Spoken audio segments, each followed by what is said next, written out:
kami hormati Ibu Kepala Sekolah, yang kami hormati calon guru penggerak Angkatan 8, yang kami hormati rekan-rekan pendidik yang sempat hadir pada acara diseminasi aksi nyata implementasi budaya positif yang akan dibawakan sebentar oleh teman kita, guru penggerak, calon guru penggerak. Untuk mempersingkat waktu, saya sarankan kepada Ibu Kepala Sekolah untuk membuka kegiatan acara ini. Dengan ini saya bersiap. Ya, terima kasih pada Pak Moderator sekaligus Kasih di sekolah kita. Baik, bismillahirrahmanirrahim. Assalamualaikum warahmatullahi wabarakatuh. Ya, terima kasih atas kehadirannya. Puji syukur kehadiran Allah Subhanahu wa Ta'ala karena kita masih diberi kesempatan untuk hadir di sini. Ada penyampaian sedikit yang akan diberikan oleh Pak Herianto sebagai CGP Angkatan 8. Ada program yang ingin disampaikan kepada kita dan mudah-mudahan teman-teman bisa berpartisipasi sampai di akhir pertemuan sebentar. Jadi saya memohon dengan sangat kepada Bapak dan Ibu guru untuk tetap berpartisipasi aktif. Kalau ada yang ingin ditanyakan sebentar bisa. Bagaimana kira-kira nanti program yang akan diluncurkan oleh Pak Herianto bisa diimbaskan kepada teman-teman untuk diimplementasikan nantinya di kelas. Karena ini yang saya lihat adalah betul-betul bagus untuk kita implementasikan nantinya di kelas untuk anak-anak kita, supaya mereka itu bisa mengetahui apa itu budaya positif. Karena saya lihat temanya yaitu diseminasi aksi nyata implementasi budaya positif. Itu barangkali saja pengantar dari saya. Terima kasih. Saya kembalikan kepada Bapak Moderator. Assalamualaikum warahmatullahi wabarakatuh. Terima kasih atas saran dari Kepala Sekolah. Untuk selanjutnya kami persilakan kepada Pak Herianto untuk memberikan apa yang kami sampaikan dalam diseminasi aksi nyata implementasi budaya positif. Saya persilakan.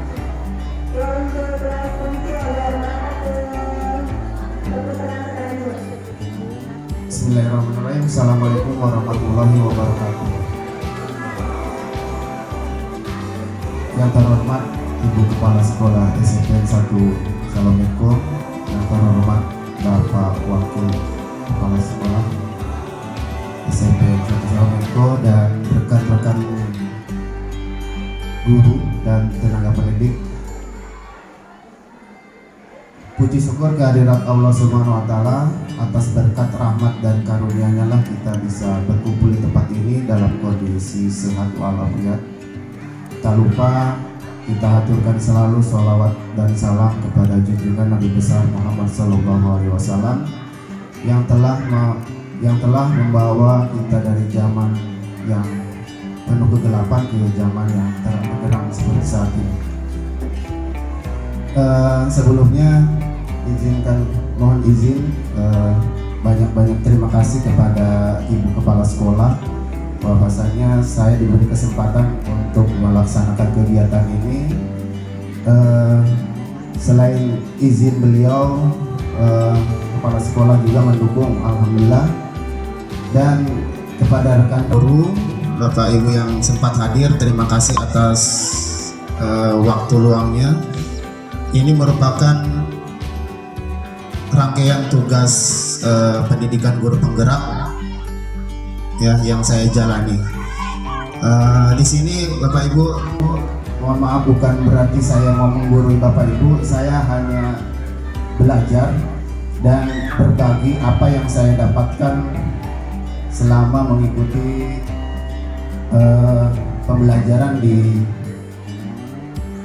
pendidikan guru penggerak. Alhamdulillah ya. Jadi kegiatan hari ini yaitu diseminasi aksi nyata modul 1.4 ya Bapak Ibu, implementasi budaya positif. Mungkin tentunya Bapak Ibu sudah tahu apa itu budaya positif ya Bapak Ibu.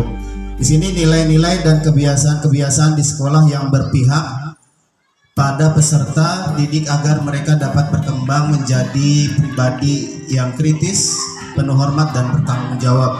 Tentunya sekolah kita sudah menerapkan itu dan insya Allah kita pertahankan, utamanya dengan kegiatan budaya 5S ya, senyum, sapa, salam, sopan dan santun. Mudah-mudahan kita bisa selalu terapkan dan tidak lupa kita memberikan ajakan-ajakan kepada siswa supaya selalu menerapkan itu.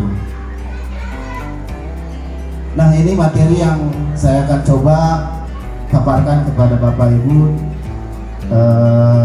terkait dengan budaya positif. Yang pertama, perubahan paradigma belajar, kemudian disiplin positif, nilai-nilai kebajikan, kemudian 5 kebutuhan dasar manusia, motivasi perilaku manusia, posisi kontrol, keyakinan kelas, dan segitiga restitusi. Nah, ini ada kegiatan pemantik ya Bapak Ibu. Mohon maaf, saya mungkin berdiri dulu. Ini kegiatan pemantik. Coba dari Bapak Ibu mungkin sekarang mencari teman ya. Saya baca dulu ya. Anda dan teman Anda akan melakukan kegiatan cobalah buka. Jadi ada rekan dari Bapak Ibu yang menutup kepalan tangan ya, seakan-akan di yang Bapak Ibu pegang merupakan benda yang sangat berharga. Anda perlu menjaga benda tersebut sekuat tenaga karena begitu pentingnya untuk kehidupan Anda. Jadi ada teman yang bertugas mengepal tangan, kemudian yang satunya mencoba segala cara dengan berniat untuk membuka kepalan dari rekan Anda tanpa menyentuh ya Bapak Ibu. Ya, di sini bisa dilihat boleh dengan cara membujuk, menghardik, kemudian mengintimidasi, memarahi, menggoda ataupun segala macamnya. Saya ingin coba, silakan lakukan beberapa detik, 30 detik saja ya Bapak Ibu. Coba Bu Anti misalkan dengan Pak Firman atau guru yang lain, coba yang satu mengepalkan tangan, yang satunya yaitu bagaimana cara Bapak Ibu untuk menggoda, merayu ya. Silakan ya Bapak Ibu. Coba yang lainnya bisa dipraktikkan tanpa menyentuh tangannya Bapak Ibu ya. Nanti dijelaskan apabila ada yang membuka ataupun tetap bertahan menjaga barang berharga yang ada di kepala tangan Bapak Ibu tanpa disentuh. Jadi ada di situ petunjuknya, mau dengan cara membujuk, menghardik, mengintimidasi atau menggoda atau merayu ya. Boleh dengan cara juga menawari uang misalkan. Silakan. Yang penting jadi anggap saja benda berharga yang Bapak pegang ya. Anggap saja. Jadi silakan. Ada yang sudah? Bagaimana? Pak Firman, Bu Wanti. Siapa yang membuka kepalan atau yang tidak membuka kepalan tangannya?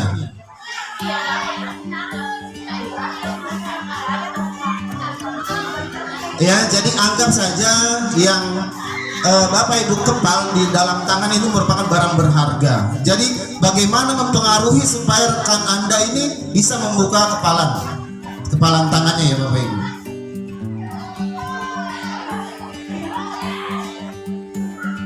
Coba kalau ada yang ya, Pak Firman menawari kue ya, dengan menawari kue, apakah Bu Anti akan membuka kepalanya atau tidak?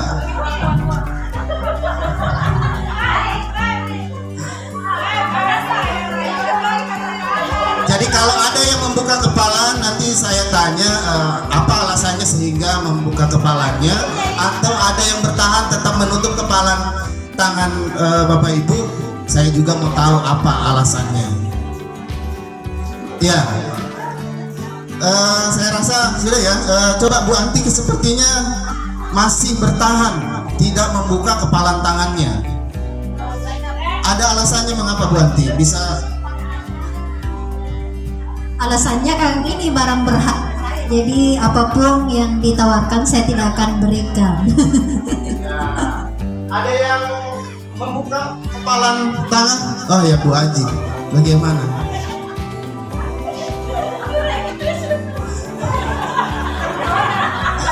Ya. Jadi dalam kegiatan pemantik di sini, Bapak Ibu, mohon maaf, ada yang membuka, ada juga yang tidak, tergantung kebutuhan dasarnya. Mungkin tadi Bu Anti ditawari oleh Pak Firman kue ya tadi ya, mungkin kebutuhan dasarnya sudah terpenuhi, alias Bu Anti ini sudah kenyang. Mungkin kebutuhan dasar lain yang diharapkan Bu Anti, misalkan kalau dibuka kepalan tangannya mungkin cepat dapat jodoh misalkan. Itu kan kebutuhan dasarnya yang sekarang yang dialami Bu Anti. Mungkin kalau doa seperti itu ada kemungkinan Bu Anti akan membuka kepalanya karena mengharapkan ya. Kecuali Pak Firman ya, kalau ditanya seperti itu mungkin menolak ya, karena kebutuhannya sudah terpenuhi ya Bapak Ibu. Nah,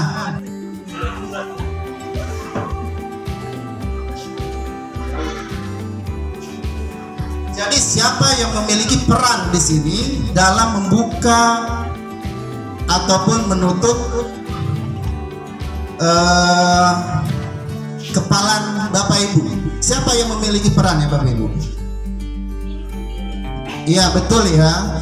Jadi yang memiliki peran di sini, yang bisa membuka kepalan tangan kita yaitu diri sendiri, yang bisa mengontrol ini ya Bapak Ibu.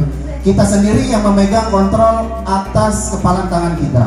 Apakah kita mau membuka atau tetap bertahan dengan menutup kepalan tangan kita? Itu tergantung pada diri kita masing-masing sesuai dengan kebutuhan dasar tadi ya. Ya. Kemudian ini merupakan perubahan paradigma belajar. Perubahan paradigma pembelajaran ini merupakan pergeseran antara stimulus respon menjadi teori kontrol. Pembelajaran dirancang berdasarkan prinsip pembelajaran yang berpihak pada murid dan berdiferensiasi, sehingga setiap murid akan belajar sesuai dengan kebutuhan dari tahap perkembangannya untuk menjadi manusia yang bisa meraih keselamatan dan kebahagiaan yang setinggi-tingginya di masa depan nanti. Jadi kita sebagai pendidik harus menggunakan pembelajaran berdiferensi, artinya pembelajaran yang mengakomodir kebutuhan sesuai kebutuhan murid itu sendiri ya Bapak Ibu. Jadi kita harus merubah dari stimulus respon menjadi teori kontrol. Menurut Ki Hajar Dewantara, ini tujuan pendidikan yaitu menuntun segala kodrat yang ada pada anak-anak agar mereka dapat mencapai keselamatan dan kebahagiaan setinggi-tingginya baik sebagai manusia maupun anggota masyarakat.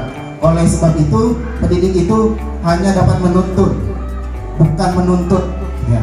Jadi hilangkan stimulus respon menuntut terhadap anak, karena bakat dan minat siswa atau murid kita itu beda-beda.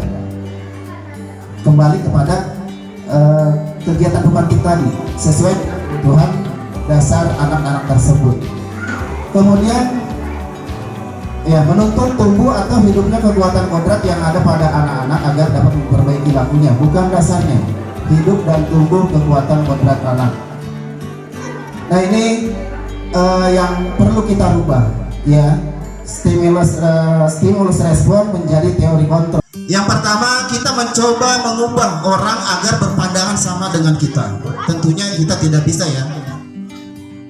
yang kita harus rubah, yaitu bagaimana memahami pandangan orang lain tentang dunianya. Kemudian perilaku buruk dilihat sebagai suatu kesalahan. Ya, saya sendiri mengalami bahwasanya pernah saya mengajar, misalkan kalau ada yang tidur di dalam kelas, itu saya anggap salah. Ternyata selama ini saya salah ya Bapak Ibu. Yang harus kita rubah bahwa semua perilaku itu memiliki tujuan. Baik perilaku itu yang dilakukan negatif ataupun positif, karena semua siswa atau anak kita memiliki kebutuhan dasar yang harus dipenuhi. Negatif. Kemudian orang lain bisa mengontrol saya. Sebenarnya hanya Anda yang bisa mengontrol diri Anda. Ya.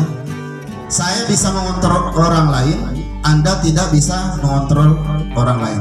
Kurang lebih dengan kegiatan pemantik tadi. Jadi orang yang mengepalkan tangan karena menjaga barangnya, dia tidak mau membuka, karena yang bisa membuka hanya dirinya sendiri. Kalau orang lain sempat membuka kepalan tangan kita, itu mungkin pengaruhnya hanya sementara, mungkin berikutnya tidak terjadi lagi. Kita lanjutkan. Ini perubahan paradigma dari kontrol atau ilusi kontrol. Jadi ada 4 ilusi guru mengontrol murid.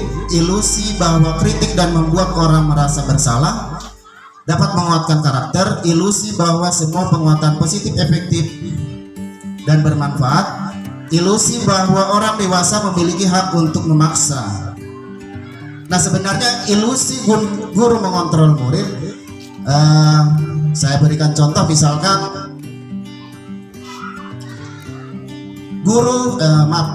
siswa atau murid kita ribut di dalam kelas, kemudian kita tegur, pasti berhenti ya. Tetapi pada saat guru pergi, apa yang akan terjadi?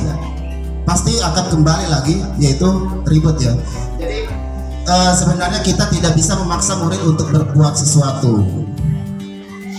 Kemudian yang kedua, ilusi bahwa penguatan positif efektif dan bermanfaat. Jadi ini merupakan bujukan, bentuk-bentuk kontrol, segala usaha untuk mempengaruhi murid agar mengulangi suatu perilaku tertentu adalah suatu usaha untuk mengontrol murid tersebut dalam jangka waktu tertentu. Kemungkinan murid tersebut akan menyadarinya. Dia akan mencoba menolak bujukan kita, dan bisa jadi murid tersebut menjadi tergantung pada pendapat sang guru untuk berusaha. Penguatan positif di sini misalkan seperti halnya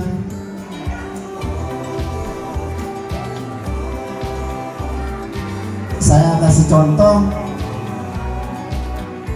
apabila ada yang mau mengerjakan tugas di depan, saya akan beri tambah nilai. Ya. Saya pribadi biasa seperti itu. Ternyata itu harus kita rubah, karena saya yakin siswa maju ke depan itu bukan karena dari dirinya, bukan timbul dari dirinya. Artinya dia pengaruh dari orang lain, ya. Termasuk motivasi eksternalnya yang dia dapatkan. Yang kita harapkan sebagai pendidik, motivasi yang muncul dari diri, internal dari siswa tersebut. Kemudian ilusi bahwa kritik dan membuat orang merasa bersalah dan menguatkan karakter. Ini pun tidak dibenarkan ya Bapak Ibu, bahwa kritik dan rasa bersalah untuk mengontrol murid menuju pada identitas gagal. Jadi mereka belajar untuk merasa buruk dengan diri mereka. Seperti halnya misalkan ketika ada siswa kita melakukan kesalahan, mungkin kata-katanya seperti ini ya Bapak, saya kecewa dengan kamu nak.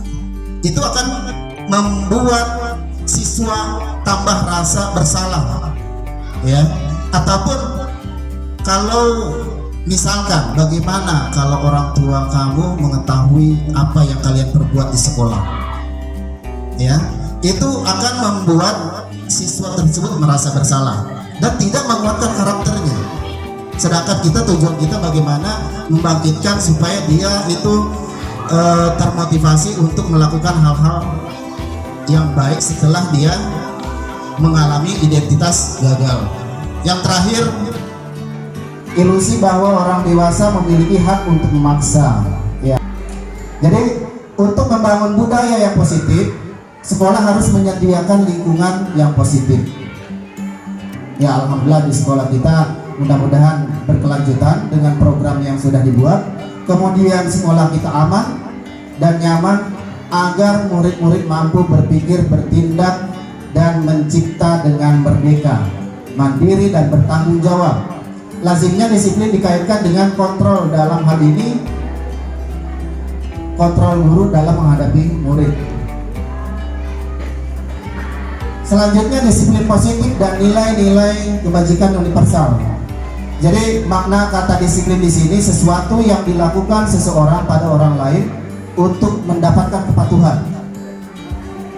Kemudian yang dimaksud dengan disiplin positif adalah pendekatan untuk mendidik murid dengan bertujuan untuk membentuk kontrol,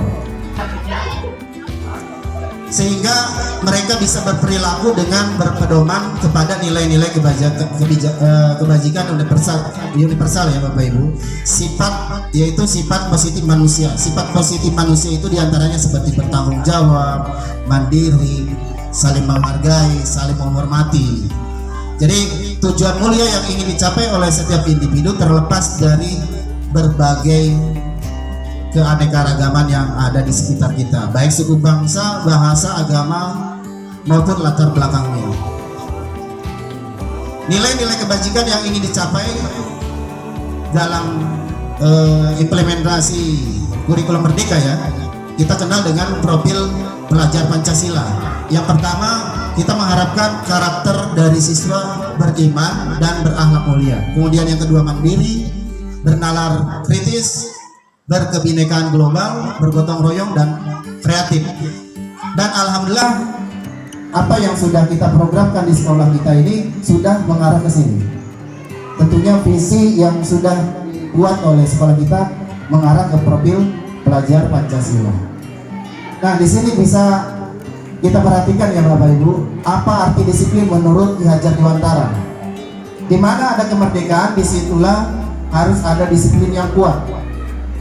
Sesungguhnya disiplin itu bersifat self-disiplin, yaitu kita sendiri yang mewajibkan kita dengan sekeras-kerasnya. Tetapi itu sama saja.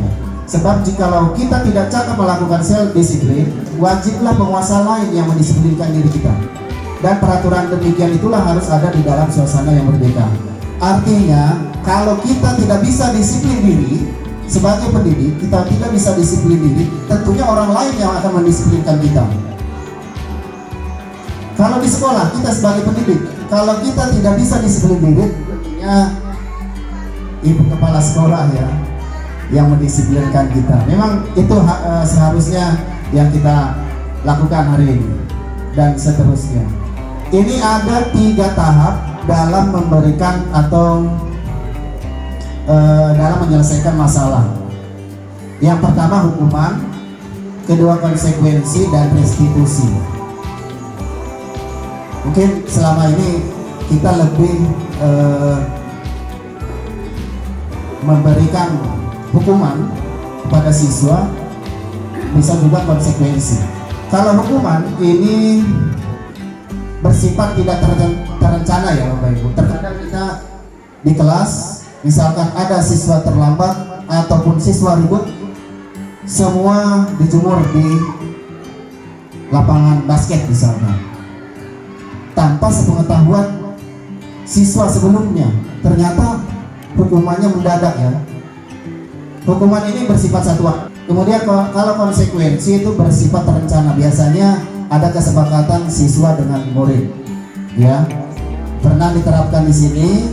Misalkan kalau keluar bajunya, konsekuensinya mengambil aqua gelas, sampah aqua gelas banyak misalkan 20. Itu konsekuensi karena ada kesepakatan sebelumnya.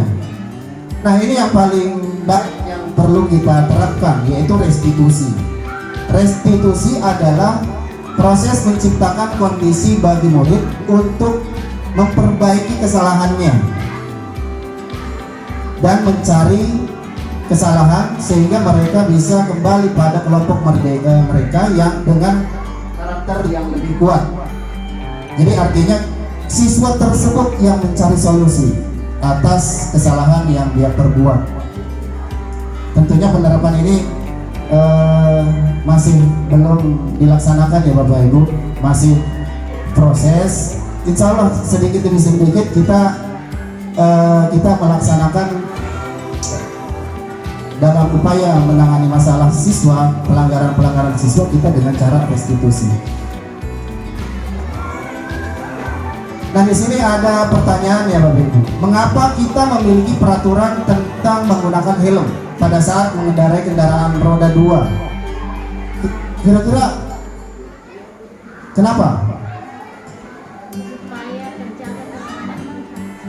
Keamanan, keselamatan. Oke. Mengapa kita memiliki peraturan tentang penggunaan masker dan mencuci tangan setiap saat? Kesehatan ya Bapak Ibu. Mengapa kita perlu melakukan vaksin? Sama. Ya. Jadi betul ya Bapak Ibu, jawabannya yang pertama demi keselamatan kita ya. Itu kita meyakini itu ya Bapak Ibu, kalau kita menggunakan helm dalam berkendara tentunya untuk menjaga keselamatan kita. Kita menggunakan atau melaksanakan vaksin demi kesehatan kita juga. Jadi nilai-nilai keselamatan atau kesehatan inilah yang kita sebut sebuah keyakinan. Nilai-nilai kebajikan universal yang disepakati secara tersirat dan tersurat, lepas dari latar belakang suku, bangsa, negara, bahasa maupun agama. Kemudian keyakinan seseorang akan lebih memotivasi seseorang dari dalam. Kalau yakin pastinya akan kita lebih termotivasi dari dalam diri, bukan karena faktor dari luar ya, dari luar. Seseorang akan lebih tergerak dan bersemangat untuk menjalankan keyakinannya daripada hanya sekedar mengikuti serangkaian peraturan tertulis tanpa makna. Jadi kita sebagai pendidik bagaimana mengajarkan, mengarahkan supaya anak ini memiliki keyakinan sesuai dengan nilai-nilai kebajikan universal tadi. Nah, ini kebutuhan dasar manusia Bapak Ibu. Semua orang senantiasa berusaha untuk memenuhi kebutuhannya dengan berbagai cara. Bila mereka tidak mendapatkan kebutuhannya dengan cara yang positif, mereka bisa melanggar peraturan atau melakukan hal-hal yang tidak sesuai dengan nilai kebajikan. Ada 5 kebutuhan dasar manusia. Yang pertama, bertahan hidup ya. Yang kedua, karena kasih sayang atau ingin merasa diterima. Kemudian ketiga, penguasaan. Keempat, kebebasan. Dan yang kelima, kesenangan. Nah, Bapak Ibu mohon bantu. Nah, apa ini? Di sini ada kasus ya. Ibu Ambar merupakan guru wali kelas 2A di SD Pelita Hati, sedang bingung menghadapi ulah salah satu murid di kelasnya. Beberapa anak di kelas 2A telah datang padanya dan mengeluhkan Doni yang seringkali meminta bekal makan siang mereka dengan paksa. Jika Bapak Ibu menghadapi situasi seperti Ibu Ambar, apa yang akan Bapak Ibu lakukan? Ya, kira-kira apa alasan Doni melakukan hal itu? Kalau misalkan jawaban Doni ketika ditanya oleh Ibu Ambar adalah karena ia lapar dan orang tuanya tidak membawakannya bekal makan siang, maka kebutuhan dasar yang sedang berusaha dipenuhi oleh Doni apa kira-kira? Ya, betul ya. Kebutuhan bertahan hidup. Kemudian apabila Doni menjawab alasannya mengambil bekal temannya karena dia merasa senang temannya jadi memperhatikan dia. ketika temannya melaporkan tindakannya kepada gurunya dan gurunya memberitahu orang tuanya sehingga orang tuanya jadi memperhatikan dia, maka kebutuhan dasar yang sedang dipenuhi oleh Dodi, kebutuhan akan apa loh? Iya, perhatian, rasa ingin diterima, cinta dan kasih sayang. Apabila Doni adalah dia merasa hebat karena temannya jadi takut dengan dia dan menuruti keinginannya, maka sebetulnya Doni sedang berusaha memenuhi kebutuhan dasarnya akan apa? Ingin diperhatikan atau diterima, Perasaan diterima oleh orang lain. Ada 5 tadi ya, kepada bertahan hidup, cinta, kasih sayang, kebebasan, kekuasaan, dan kesenangan. Kira-kira kekuasaan ya Bapak Ibu ya, karena dia sepertinya merasa berkuasa dan membuat temannya menjadi takut. Ya. Apabila Doni dalam kasus di atas, dia merasa bosan dengan bekal makanannya, itu terus misalkan. Karena ibunya selalu membawakan bekal yang sama, oleh karenanya dia mencoba makanan temannya yang beraneka ragam. Kira-kira Doni ini sedang berusaha memenuhi kebutuhan apa? Pilihan, memilih. Karena dia bosan dengan makanannya yang itu terus. Ya, jadi dia sebenarnya ingin memenuhi kebutuhan dasar kebebasannya, karena tidak mau bekalnya yang itu terus, dia mau yang lain, sehingga dia ingin memenuhi kebutuhan kebebasannya. Yang terakhir, Doni menjawab bahwa ia melakukannya karena iseng, dan dia menikmati ekspresi muka temannya yang diambil tadi ya makanannya ya. Temannya kesal, malahan dia ekspresinya senang, agar kemudian teman-teman yang diganggu itu merasa lucu bagi dia.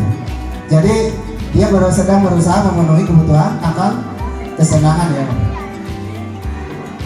Nah, selanjutnya motivasi perilaku. Ada 3 motivasi perilaku manusia. Untuk melaksanakan kedisiplinan ada 3. Yang pertama, biasanya kalau kita mau disiplin, yang pertama untuk menghindari hukuman atau ketidaknyamanan. Misalkan siswa ini ya, saya mau cepat datang ke sekolah sebelum bel berbunyi karena saya takut dimarahi guru. Jadi ini motivasi eksternalnya ya, karena dia termotivasi karena ketidaknyamanan atau takut diberikan hukuman. Kemudian yang kedua, untuk mendapatkan imbalan atau penghargaan dari orang lain. Misalkan kalau saya datang pagi-pagi, tentunya saya akan diberi penghargaan oleh wali kelas misalkan karena rajin ya. Ini juga motivasi perilaku ini masih pengaruh dari luar, motivasi eksternal. Yang diharapkan yaitu yang ketiga ya Bapak Ibu, motivasi internalnya. Artinya di sini untuk menjadi orang yang mereka inginkan, dia harus bisa menghargai diri sendiri.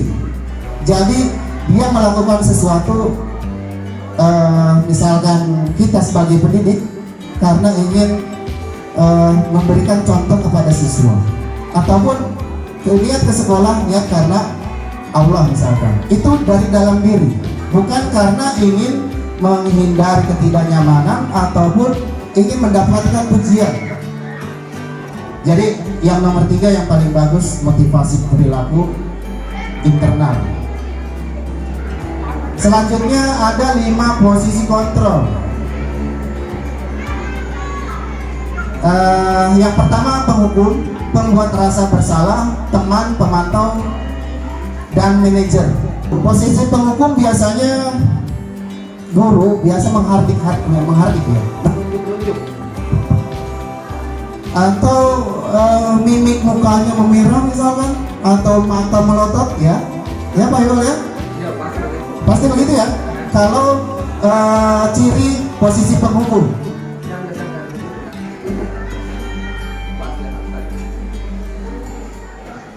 Kemudian biasanya guru berkata awas ya, dengan suara yang meninggi. Biasanya seperti itu ciri-ciri posisi kontrol penghukum. Kemudian apa hasilnya kira-kira kalau kita hukum anak-anak? Tentunya anak-anak tersebut ada kemungkinan memberontak, ataupun untuk menghindari tidak disalahkan oleh guru, dia berbohong ataupun menyalahkan orang lain supaya tidak dapat hukuman. Kemudian posisi teman. Nah, biasanya kalau posisi teman seperti apa Bapak Ibu? Kalau posisi kontrol sebagai teman biasanya selalu bercanda dengan siswa, ya, mungkin gesturnya sama ya, sering ketawa misalkan. Apakah ini ada contoh kalimat ya? Ayolah misalkan lakukan demi ibu, ya. Masa kamu tidak mau? Ingat tidak, ibu pernah bantu. Biasanya seperti itu ya teman ya, posisi sebagai teman. Nah ini sebenarnya ada tidak efektif juga ya Bapak Ibu, karena nanti siswa tersebut ketergantungan. Artinya siswa hanya mau atau menuruti perkataan guru tersebut, guru yang lain tidak. Nah, kalau pemantau, posisi pemantau biasanya seperti apa Bapak Ibu? Ya, mengawasi ya. Dia kalau pemantau biasanya yang paling bagus yaitu manajer. Manajer di sini mengharapkan atau mengajukan pertanyaan. Apa yang kita yakini, apa yang bisa kau kerjakan, ya. Jadi manajer itu biasanya yang seperti saya pelajari di pendidikan guru penggerak menggunakan tahap restitusi. Selanjutnya keyakinan kelas. Keyakinan kelas, saya rasa semua wali kelas di sini sudah membuat keyakinan kelas. Di sini merupakan nilai-nilai kebajikan atau prinsip universal yang disepakati bersama, ya, secara universal, lepas dari latar belakang suku, negara, bahasa maupun agama. Menurut dosen, suatu keyakinan akan lebih memotivasi seseorang dari dalam diri. Jadi kita mengharapkan siswa tersebut termotivasi mulai dari diri, bukan termotivasi karena takut dihukum ataupun ingin mendapatkan pujian. Nah di sini bagaimana cara pembentukan keyakinan kelas? Keyakinan kelas itu bersifat abstrak, ringkas, jangan terlalu banyak kalau bisa supaya mudah diingat oleh siswa. Lebih rinci dan konkret. Kemudian keyakinan kelas berupaya pernyataan-pernyataan yang universal tadi sesuai dengan nilai-nilai kebajikan universal yang sesuai dengan profil pelajar Pancasila. Kemudian yang ketiga, pernyataan keyakinan kelas senantiasa dibuat dalam bentuk positif. Kemudian keyakinan kelas hendaknya tidak terlalu banyak. Kemudian semua warga kelas sebaiknya ikut berkolaborasi. Jadi antara wali kelas dan murid itu sendiri. Kemudian bersedia meninjau kembali keyakinan kelas dari waktu ke waktu. Segitiga restitusi ya Bapak Ibu. Jadi proses menciptakan kondisi bagi murid untuk memperbaiki kesalahan mereka sehingga mereka bisa kembali pada kelompok mereka dengan karakter yang lebih kuat. Membantu murid menjadi lebih memiliki tujuan, disiplin positif serta memulihkan dirinya setelah berbuat salah. Jadi kita pulihkan Kemudian berikutnya membantu murid untuk jujur dan memberikan penawaran, bukan paksaan. Nah, ini tahapan segitiga restitusi. Biasanya kata-katanya ya, berbuat salah itu tidak apa-apa, tidak ada manusia yang sempurna. Itu bagaimana menstabilkan identitasnya. Jangan langsung kita hardik siswa tersebut, ya. Bagaimana kita menstabilkan dulu yang tadinya emosi, kita stabilkan dulu, kita dinginkan. Jadi berbuat salah itu tidak apa-apa. Tidak ada yang manusia yang sempurna. Saya juga pernah melakukan kesalahan itu. Kita bisa menyelesaikan. Kemudian validasi tindakan salah.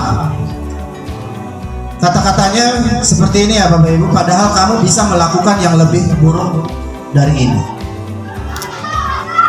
Kamu pasti punya alasan mengapa melakukan hal itu. Kamu patut bangga pada dirimu sendiri karena kamu telah melindungi sesuatu yang penting.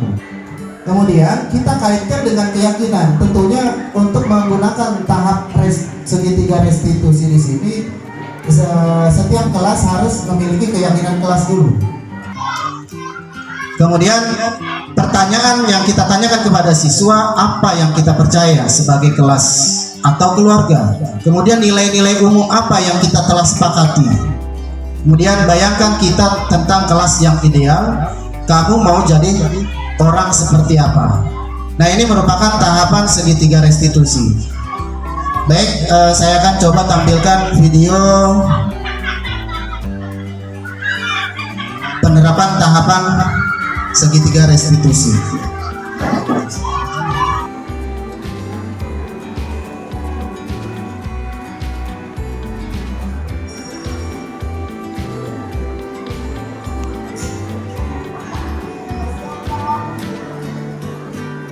Yang segera silakan dulu.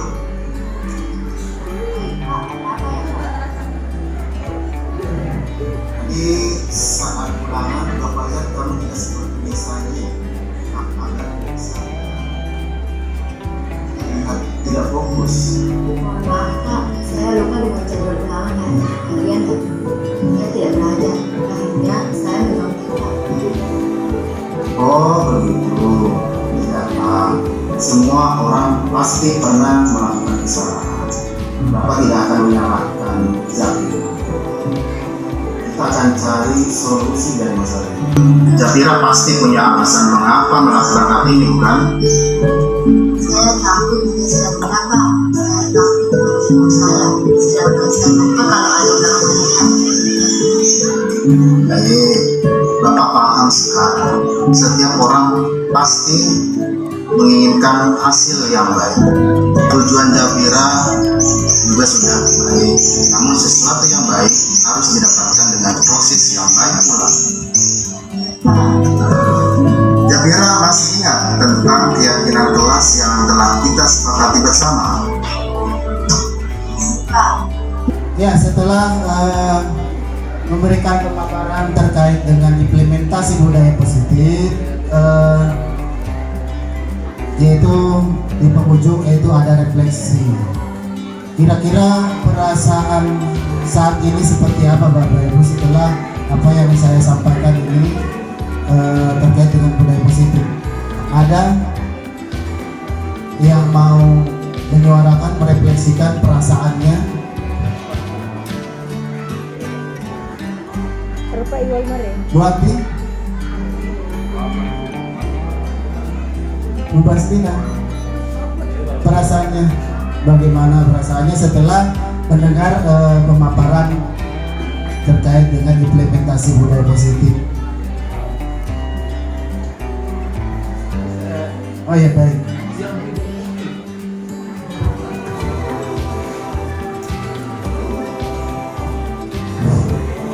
Setelah mendengarkan materi dari Pak Buri dan melihat beberapa refleksi, saya merasa senang karena mendapat wawasan dan pengetahuan yang baru, dan bagaimana kedepannya saya mengimplementasikan apa yang saya dapatkan dari materi ini kepada siswa. Sekian.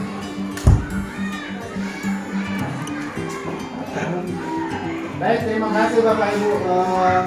Terima kasih juga Ibu Nurbeti bahwasannya apa yang telah mengikuti diseminasi atau pemaparan terkait dengan implementasi budaya positif, bahwasanya Ibu Nurbeti akan mencoba mengimplementasikan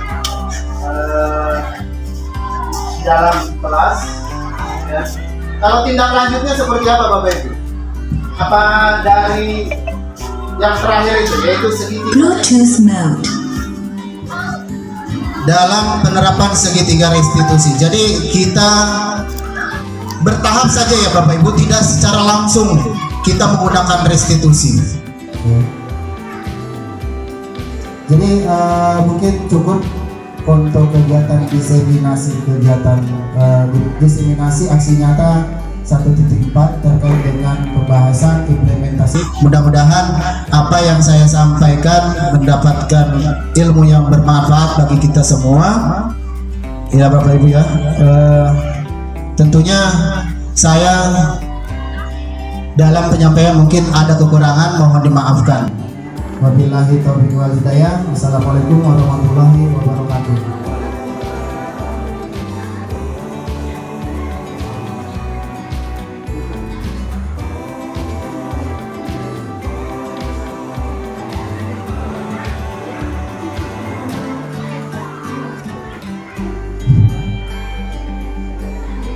Jadi itulah tadi beberapa penyampaian dari calon guru penggerak kita, Pak Herianto. Mudah-mudahan di pemaparan tadi materinya bisa disimak dengan baik dan diimplementasikan nanti di anak kita. Jadi itu harapan-harapan kami dan harapannya juga guru penggerak kepada kita semua. Jadi dengan selesainya pemaparan tadi, cara untuk implementasi budaya positif untuk calon guru penggerak kita, saya kira saya tutup dengan ucapan alhamdulillahirrahmanirrahim. Assalamualaikum warahmatullahi wabarakatuh. Waalaikumsalam warahmatullahi wabarakatuh. Warahmatullahi wabarakatuh.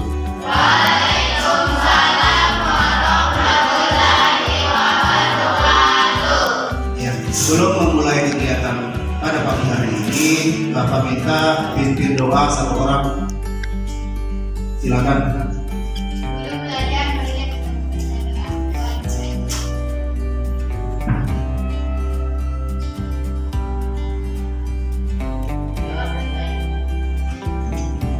Ya. Alhamdulillah ya, pada pagi hari ini Bapak mau memaparkan dulu terkait dengan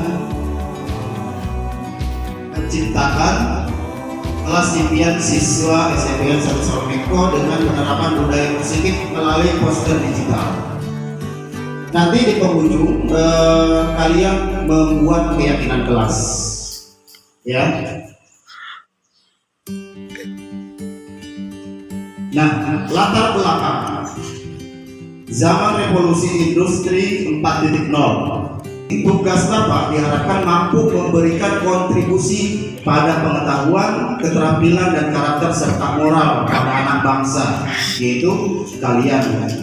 Khususnya banyak budaya asing yang masuk melalui media teknologi, membuat sedikit banyak siswa mengikuti tren tanpa menyaring terlebih dahulu. Jadi kalau ada budaya-budaya asing yang tidak sesuai dengan norma-norma yang berlaku di masyarakat kita, jangan diambil, ya, jangan diambil. Kita saring. Kalau sesuai pakai, kalau tidak jangan kalian pakai. Dampak pandemi ini yang membuat siswa harus melakukan pembelajaran jarak jauh ya. Kemarin kalian waktu di sekolah ini pernah belajar di rumah? Kelas? Ya, kelas 7 ya. Jadi di sini membuat guru tidak dapat sepenuhnya melakukan kegiatan pembelajaran dan pembiasaan budaya positif pada siswa. Oleh karena itu, Diperlukan suatu program nyata yang membuat siswa kembali tergugah akan pentingnya budaya positif.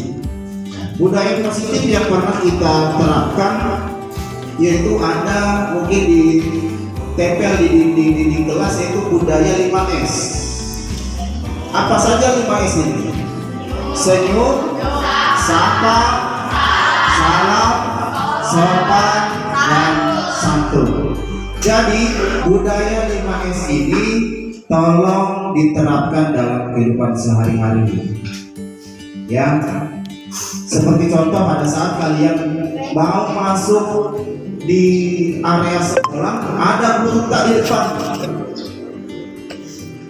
jangan langsung saja.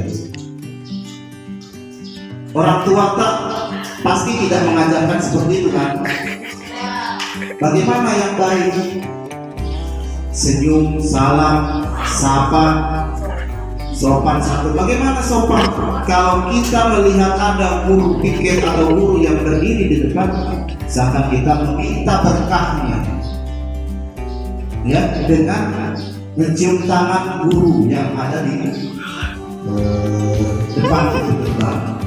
Nah, ini tujuannya, ya, tujuan menumbuhkan karakter siswa untuk melakukan kebiasaan positif.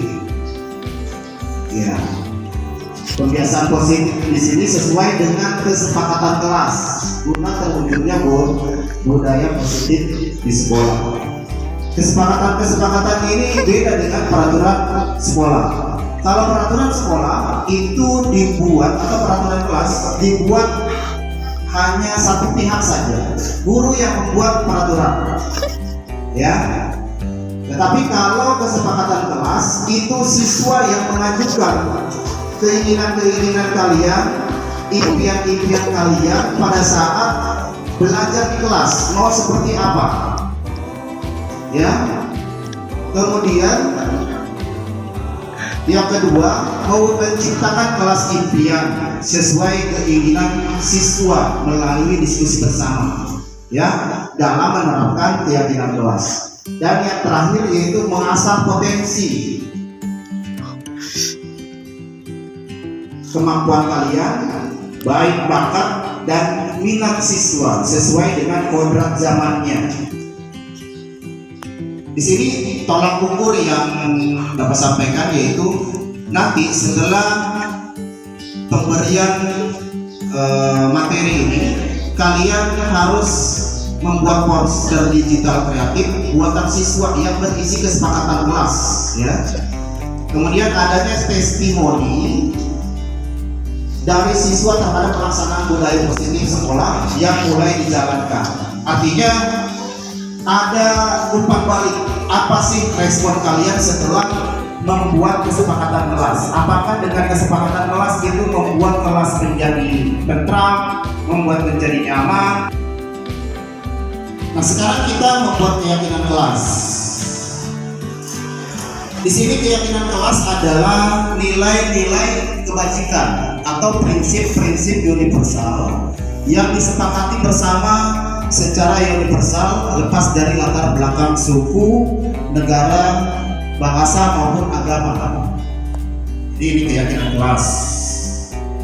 Ada menurut Gosen 1998, suatu keyakinan akan lebih memotivasi seseorang dari dalam intrinsik, dari dalam. Jadi usahakan kalian itu melakukan sesuatu muncul dari dalam, bukan faktor dari eksternal. Eksternal di sini pengaruh dari luar. Seseorang akan lebih semangat dan menjalankan keyakinannya daripada hanya sekedar mengikuti serangkaian peraturan. Jadi selama ini mungkin kalian datang ke sekolah, datang cepat, ya, sebelum bel berbunyi. Mungkin selama ini kalian masih menggunakan faktor eksternal. Di antaranya takut dimarahi guru, sehingga kalian mau masuk sekolah sebelum bel berbunyi.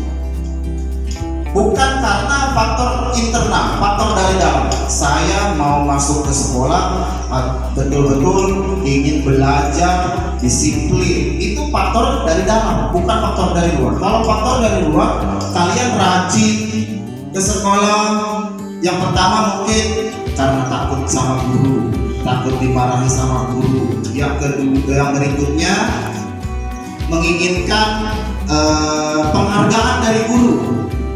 Mungkin seperti itu ya. Halo. Ada nggak kalian datang ke sekolah termotivasi dari diri sendiri? Karena memang saya mau sungguh-sungguh niat karena Allah, bukan karena takut dimarahi guru, bukan karena takut ataupun apa tadi, ingin mendapat penghargaan, tidak ya. Tapi memang betul-betul saya ke sekolah dari niat saya karena Allah ya. Jadi itu merupakan keyakinan kelas. Nah sekarang bagaimana cara pembentukan keyakinan kelas? Ya, keyakinan kelas bersifat abstrak daripada peraturan yang lebih rinci dan konkret. Nanti pada saat pembuatan keyakinan kelas itu jangan terlalu banyak ya. Tetapi nanti kalian masing-masing memunculkan ide, pendapat kalian bagaimana, apa yang harus kalian catat di dalam kertas ini nanti supaya pembelajaran menyenangkan, tidak mengantuk, misalkan tidak ada yang dimarahi ya, tidak ada hukuman fisik ya. Kemudian keyakinan kelas berupa pernyataan-pernyataan yang universal. Kemudian pernyataan keyakinan kelas itu dibuat dalam bentuk positif. Halo. Hai.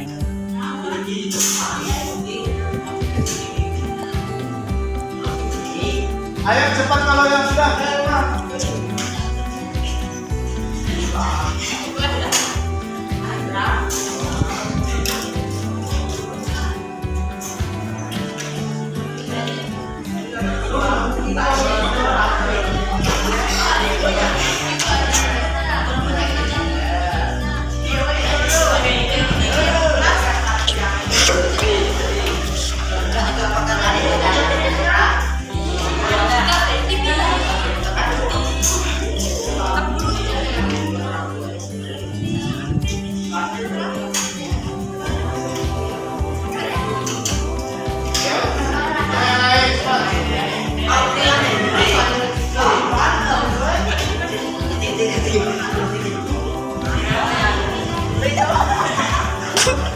Silakan keyakinan kelas dan Sylvia.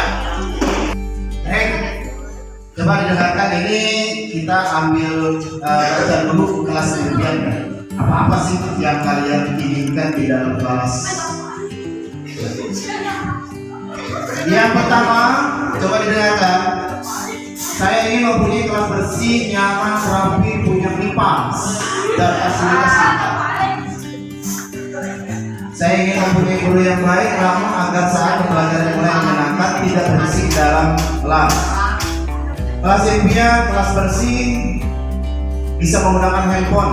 Oke. Gurunya asik, tidak galak. Kelas yang cantik dan bersih. Bersih, nyaman, menyenangkan dan tidak bosan. Membuat tidak bosan, tidak banyak PR. Ya. Cat kelas warna-warni, guru baik dan ramah, tidak ribut di dalam kelas. Sekarang keyakinan kelas ya. Oke, kita sama-sama dengarkan. Yang pertama, memperhatikan guru saat memberikan pelajaran di kelas. Memperhatikan guru saat memberikan pelajaran di kelas ya. Kemudian yang kedua, masuk dalam kelas tepat waktu, bekerja sama dengan kegiatan kerja kelompok, sopan santun kepada guru.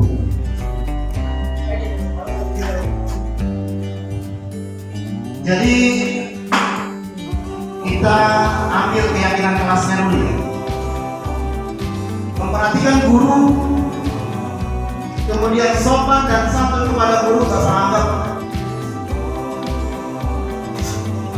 Yang pertama, memperhatikan guru, kita saling menghargai satu sama lain.